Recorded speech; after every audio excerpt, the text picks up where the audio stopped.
The camera shakes as it follows a man stumbling down a dark Atlanta street at midnight. His name is Marcus Stone, and he smells like cheap whiskey and broken dreams. His clothes are torn and dirty, and his beard is wild and gray. People walk past him like he is invisible. A group of teenagers laugh and point their phones at him. One throws a soda can that hits his shoulder. Marcus does not even look up. He just keeps walking with his head down and his hands shaking. But if you look close at his eyes, you can see something that does not match the rest of him. Behind the redness and the tears there is fire. There is discipline. There is the soul of a warrior who once stood tall and proud. Around his neck, hidden under his dirty jacket, hangs a set of dog tags and a faded black belt tied like a scrap of cloth. Nobody knows who Marcus Stone really is. Nobody knows what he lost. Nobody knows that the man they mock and spit on was once a decorated United States Marine who could take down 5 men without breaking a sweat. Tonight that is about to change. Tonight the city will learn that you should never judge a man by his lowest moment, because sometimes the most dangerous person in the room is the one nobody sees coming. 5 years ago, Marcus Stone was a different man. He lived in a small house on the east side with his wife Jennifer and his 8-year-old son Elijah. Jennifer had a smile that could light up a room, and Elijah loved basketball and comic books. Marcus taught martial arts at a community center and served in the Marine Reserves. He was a 3rd-degree black belt in Brazilian Jiu-Jitsu and held ranks in Muay Thai and Krav Maga. Kids looked up to him. Parents trusted him. He was the kind of man who made you believe that honor and hard work still mattered in this world. But one cold November night, everything shattered. Jennifer and Elijah were driving home from a school play when a drunk driver ran a red light going 70 miles an hour. The driver was a 19-year-old named Connor Hastings. His father was a rich lawyer with connections to judges and politicians. Connor walked away with a broken arm. Jennifer and Elijah died on impact. Marcus arrived at the hospital to find white sheets covering the 2 people he loved most in this world. He fell to his knees and screamed until his voice gave out. The trial was a joke. Connor got 2 years probation and community service. His father made donations and called in favors, and the system bent like it always does for people with money and power. Marcus watched the judge smile and shake Connor's hand. He watched the jury look away. He watched justice die in a courtroom that was supposed to protect the innocent. Something inside Marcus broke that day. He stopped teaching. He stopped training. He started drinking to numb the pain and the rage. Within a year, he lost his job. Within 2 years, he lost his house. Within 3 years, he was on the streets with nothing but his dog tags and the ghost of the man he used to be. Now Marcus walks the same streets where he once felt safe. He sleeps under bridges and begs for change outside gas stations. People call him names. Police tell him to move along. Some days he thinks about ending it all. Some days he drinks until he cannot remember Jennifer's face or Elijah's laugh. But deep down in a place he tries to ignore, there's still a warrior's heart beating. There is still a voice that whispers that his story is not over yet. There is still a reason he wakes up every morning, even though he does not know what it is. That reason is about to find him. The neighborhood called Riverside is controlled by a gang of white ex-convicts who run illegal fight clubs and protection rackets. Their leader is a man named Dominic Creed. Dominic is 6'4" with prison tattoos, covering his arms and a scar running down his face. He served 10 years for assault and came out meaner than he went in.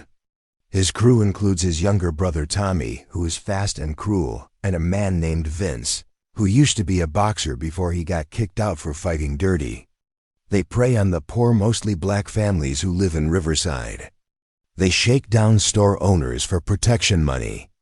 They run drugs through the schools. They beat anyone who stands up to them, and the police do nothing because half of them are on Dominic's payroll. The people of Riverside live in fear. They keep their heads down and pray that trouble passes them by. Nobody fights back because nobody believes they can win. One evening, Marcus is sitting outside a corner store, hoping someone will give him enough money for a bottle when he hears a woman crying.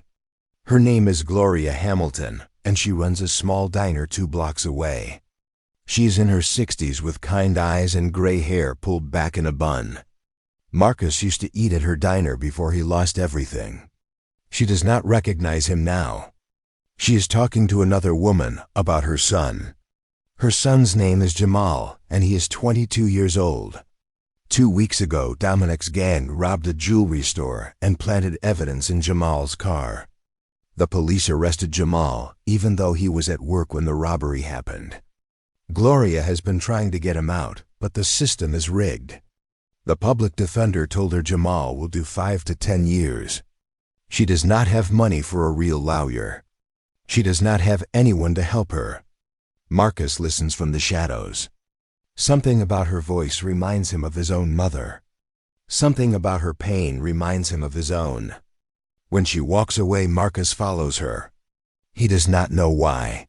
He just does. Gloria goes home to a small apartment above a laundromat. Marcus watches her climb the stairs and disappear inside. He stands in the alley, feeling the cold night air on his face. He thinks about walking away. He thinks about finding another bottle and forgetting what he heard. But then he sees a light come on in her window, and he sees her shadow kneeling down. She is praying. Marcus has not prayed in 5 years. He does not believe God listens anymore. But something about seeing this woman pray for her son makes him remember who he used to be. It makes him remember the oath he took as a Marine to protect those who could not protect themselves. It makes him remember the promise he made to Jennifer that he would always stand up for what was right. He walks away from the alley, but he does not go looking for a bottle. Instead, he goes to the one place he swore he would never return. He goes to find his old friend and training partner Leon Jackson.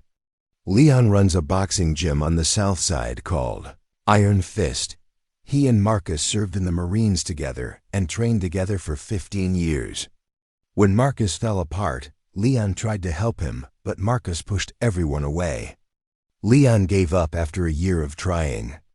Now Marcus stands outside the gym at 10 o'clock at night watching through the window as Leon works the heavy bag. Leon is 50 years old with graying hair and a body that still looks like it could go 10 rounds. Marcus takes a deep breath and walks inside. The bell above the door rings. Leon stops punching and turns around. For a long moment, the two men just stare at each other. Then Leon's face softens. He walks over and without saying a word, he pulls Marcus into a hug. Marcus has not been hugged in years. He has not felt human touch that was not violent or disgusted. He breaks down. He cries into Leon's shoulder like a child. Leon just holds him and says it is going to be okay. When Marcus finally pulls away, he tells Leon everything. He tells him about Gloria and Jamal. He tells him about Dominic and the gang. He tells him that he wants to do something, but he does not know if he can. Leon looks at him for a long time. Then he says the words that change everything. He says, "Marcus, you have been dead for 5 years, but I can still see the warrior inside you, and if you want to come back to life, then I will help you, but you have to promise me one thing." And Marcus asks, "What?" And Leon says, "You have to stop drinking starting right now." The next morning, Marcus wakes up on a cot in the back of Leon's gym. His body aches and his head pounds. He wants a drink so bad he can taste it. But he made a promise. Leon brings him water and eggs and toast. They sit in silence while Marcus eats. Then Leon takes him to the training floor. He says, "If you are going to do this, you need to remember who you are, so we start now." Marcus has not trained in 5 years. His body is weak and his reflexes are slow. Leon does not go easy on him. He makes Marcus run. He makes him do push-ups and sit-ups until his muscles scream. He makes him hit the bag until his knuckles bleed. Marcus wants to quit. He wants to walk out and find a bottle and disappear forever. But every time he thinks about quitting, he thinks about Gloria praying for her son. He thinks about Jamal sitting in a cell for a crime he did not commit. He thinks about Jennifer and Elijah and the justice they never got. So he keeps going. Day after day for 2 weeks, Marcus trains. He stops drinking. He eats clean. He sleeps in the gym and wakes up before dawn to run. Slowly the fog in his mind starts to clear. Slowly his body starts to remember what it used to be capable of. Slowly the warrior starts to wake up. While Marcus trains, he also starts to gather information. He watches Dominic's crew from a distance. He learns their patterns and routines. He learns that they meet every Friday night at an abandoned warehouse to run their illegal fight club. He learns that Tommy handles the money and Vince handles the muscle. He learns that Dominic has a contact in the police department named Officer Rick Brennan, who tips them off whenever there is going to be a raid. Marcus also learns something else. He learns that the evidence against Jamal is being held in Dominic's warehouse. There are security camera files that show who really robbed the jewelry store, but Dominic is keeping them as insurance in case the cops ever turn on him. If Marcus can get those files, he can free Jamal.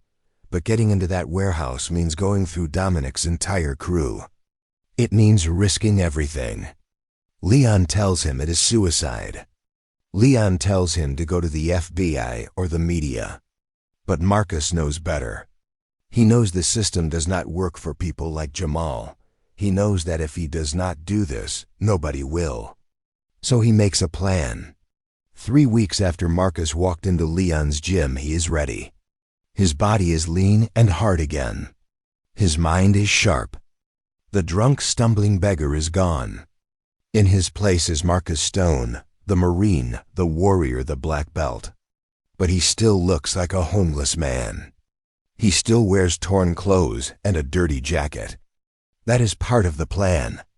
On a Friday night, Marcus walks into Riverside and heads toward the warehouse. The streets are empty. People stay inside when Dominic's crew is around. Marcus can hear music and shouting coming from the warehouse. He walks up to the front door where 2 men are standing guard. One of them is a bald guy with a snake tattoo. The other is younger with a shaved head and a baseball bat. They look at Marcus and laugh. The bald guy says, "Get lost, bum, before I kick your teeth in." Marcus does not move. He looks at them with calm eyes and says, "I am here to fight." The 2 guards laugh harder. The young guy says, "You can barely stand up, old man, now get out of here." Marcus takes a step forward. He says, "I will fight anyone you put in front of me for $100. And if I lose, you can throw me in the river." The guards look at each other. They think this is the funniest thing they have ever heard. The bald guy pulls out his phone and calls someone inside. After a minute, he hangs up and grins. He says, "Okay, bum, you are on, but when you wake up in the hospital, do not say we did not warn you." Inside the warehouse, there are about 50 people gathered around a makeshift ring. Most of them are men drinking beer and placing bets. Dominic sits in a chair near the back, smoking a cigar and counting money. Tommy is beside him, laughing at something on his phone. Vince is in the corner, wrapping his hands, getting ready for the next fight. When Marcus walks in, the crowd goes silent. Then someone starts laughing. Then everyone is laughing. They point at his dirty clothes and his gray beard. They shout insults and throw things. Dominic stands up and walks over. He looks Marcus up and down like he's a piece of trash. He says, "Who let this bum in here?" The bald guard says he wants to fight boss, says he needs money. Dominic smiles. He says, "You want to fight, old man, then you fight Vince, and if you last 1 minute, I will give you $200. How does that sound?" The crowd cheers. Marcus nods. He steps into the ring. Vince climbs in across from him, cracking his knuckles. He is 30 years old and built like a truck. He has knocked out 12 men in the last 6 months. The crowd is screaming for blood. Dominic raises his hand and says, "Fight." Vince charges at Marcus like a bull. He swings a huge right hook aimed at Marcus's head. The crowd thinks this will be over in seconds. But Marcus moves. He slips the punch so fast it looks like magic. Vince stumbles forward off balance. Before he can recover, Marcus steps in and delivers a perfectly placed elbow to Vince's temple. Vince drops like a stone. The warehouse goes completely silent. Dominic's smile disappears. Marcus stands over Vince calm and still. He looks at Dominic and says, "I believe you owe me $200. The crowd erupts. People are shouting and grabbing their phones. Dominic's face turns red. He snaps his fingers and 3 more men jump into the ring. He says, "If you want your money, you go through them first." Marcus does not hesitate. The first man rushes him. Marcus sidesteps and sweeps his legs out from under him. The second man throws a punch. Marcus blocks it and counters with a knee to the ribs that folds the man in half. The third man pulls a knife. The crowd gasps. Marcus does not flinch. He waits until the man lunges, then he grabs the man's wrist, twists it, and takes the knife in one smooth motion. He tosses the knife out of the ring and finishes the man with a chokehold. All 3 men are on the ground in less than 30 seconds. The warehouse is in chaos. People are filming on their phones. Someone yells, "That is the sickest thing I have ever seen." Dominic is furious. He pulls a gun from his jacket and points it at Marcus. He says, "I do not know who you are, but you just made the biggest mistake of your life." Before Dominic can pull the trigger, the warehouse doors burst open. Police officers flood in with guns drawn. Officer Brennan is leading them, but he looks confused. Behind the police is Leon and Gloria and a woman in a suit whom Marcus does not recognize. The woman holds up a badge. She says, "I am Agent Karen Mills with the FBI, and everyone in this building is under arrest for racketeering, assault, and corruption." Dominic tries to run, but officers tackle him to the ground. Tommy and the other gang members are handcuffed. The crowd scatters. Agent Mills walks over to Marcus.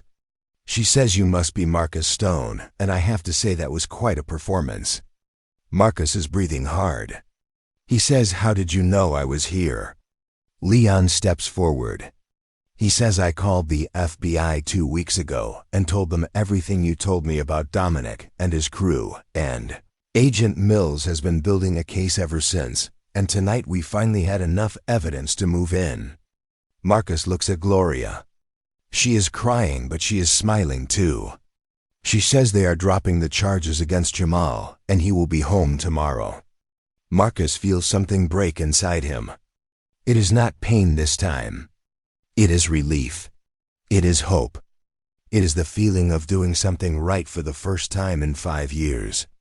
Agent Mills tells Marcus that the security footage from the warehouse shows Dominic and his crew committing multiple crimes, including the jewelry store robbery. Jamal's name will be cleared, and Dominic will go to prison for a long time. Officer Brennan is also arrested for corruption. As the police lead the gang members out, Marcus stands in the middle of the empty warehouse. Leon walks over and puts a hand on his shoulder. He says, "You did it, brother. You actually did it." Marcus shakes his head. He says, "We did it, and I could not have done this without you." Gloria comes over and hugs Marcus. She says, "Thank you, thank you, thank you." Marcus does not know what to say. He just holds her and lets her cry. When she pulls away, she looks at him and says, "I know you," and Marcus is confused. She says, "You used to come to my diner 5 years ago, and you always ordered pancakes and coffee, and you always left a big tip, and one day you stopped coming, and I wondered what happened to you." Marcus feels tears running down his face. He says, "I lost my way, Miss Gloria, but I think I am finding it again."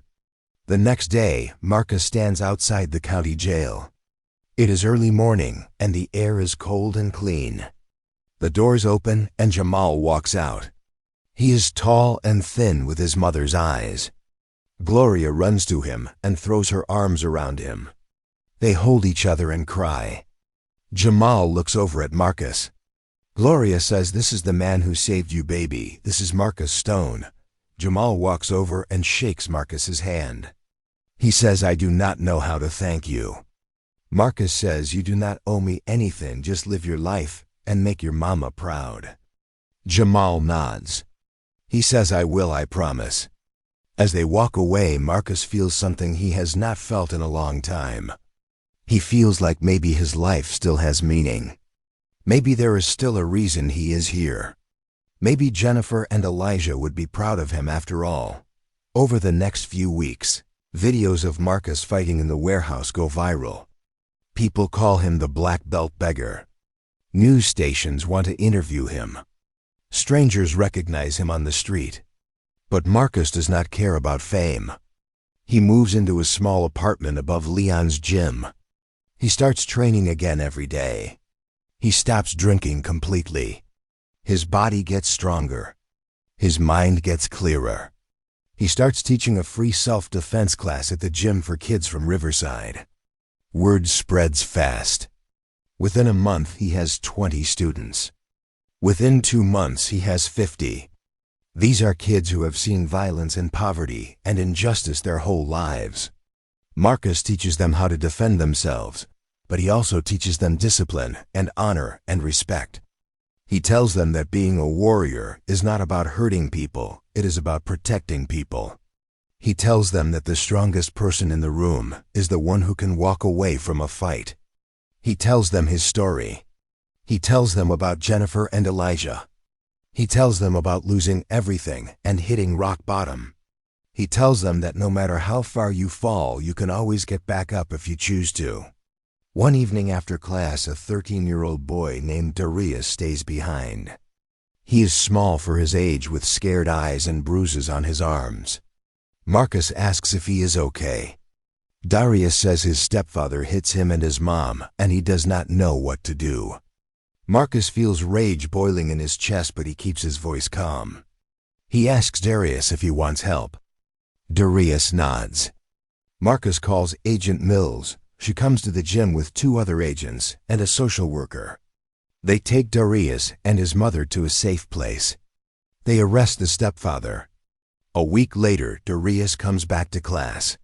He looks different. He looks like he can breathe again. He says, "Thank you, Mr. Marcus." Marcus kneels down so they are eye to eye. He says, "You do not have to thank me, but I want you to promise me something."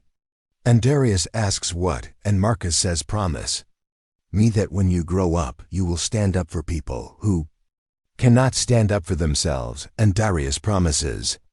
6 months after the night at the warehouse, Marcus is standing in front of a new building in Riverside.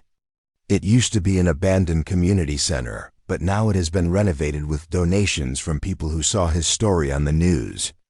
There is a sign above the door that says the Stone Phoenix Dojo. Gloria is there. Leon is there. Jamal is there. Agent Mills is there. All of Marcus's students are there. The mayor is even there to cut the ribbon. Marcus gives a short speech. He says this place is for anyone who needs it, and it does not matter what you look like or where you come from or what mistakes you have made, because everyone deserves a second chance and everyone deserves to feel safe and strong. The crowd claps. The ribbon is cut. Kids run inside to see the new mats and punching bags. Marcus watches them and smiles. For the first time in 5 years, he feels whole.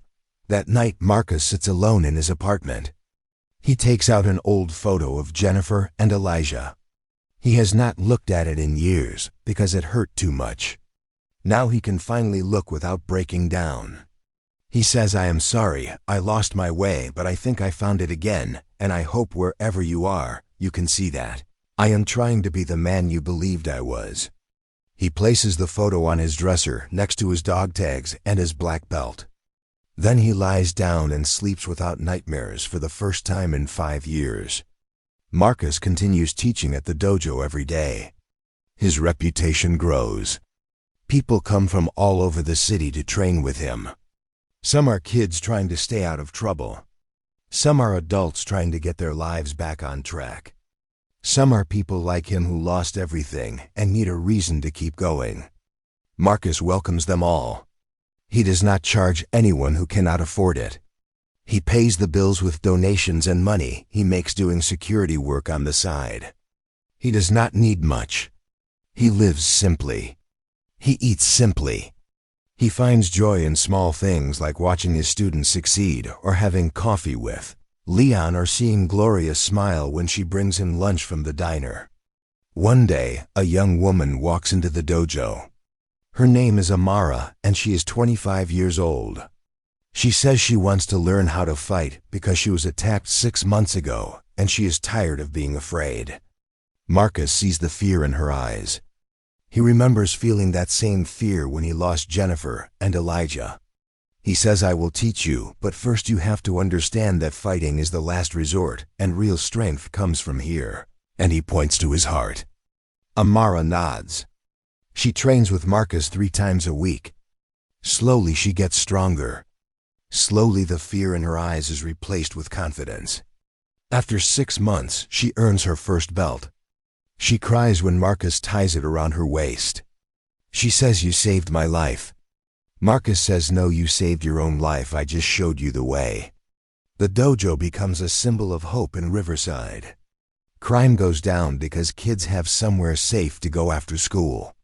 Families feel safer because they know Marcus and his students are watching out for them. The community comes together in ways it has not in years. Marcus does not think of himself as a hero. He thinks of himself as a man who was given a second chance, and he wants to make sure others get the same chance.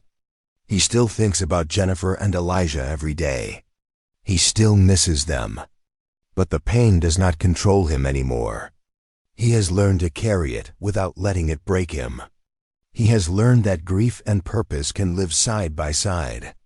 2 years after opening the dojo, Marcus gets a phone call from Agent Mills. She says, "Connor Hastings, the man who killed your family, is being released from probation early for good behavior, and I thought you should know." Marcus feels the old rage trying to claw its way back. His hands shake. His vision blurs. He wants to find Connor and make him pay. But then he thinks about his students. He thinks about Darius and Amara and all the others who look up to him. He thinks about the promise he made to Jennifer to always stand up for what is right. Revenge is not right. Revenge is easy. Justice is hard. Marcus takes a deep breath. He says, "Thank you for telling me, Agent Mills, but I am not going to do anything because I am not that man anymore." Agent Mills is quiet for a moment. Then she says, "I am proud of you, Marcus, and I think your family would be too." That evening, Marcus gathers his students in the dojo.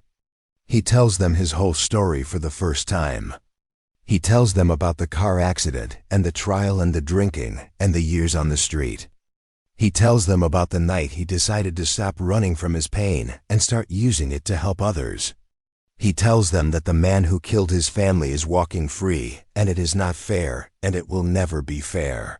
But that does not give him the right to become a monster.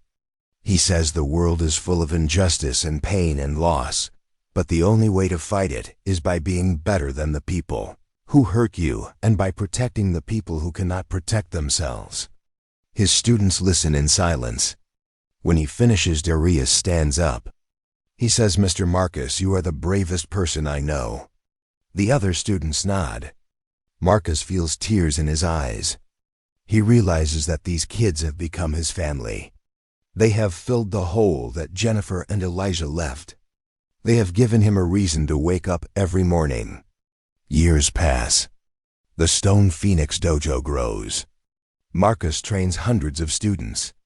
Some go on to compete in martial arts tournaments. Some become teachers themselves.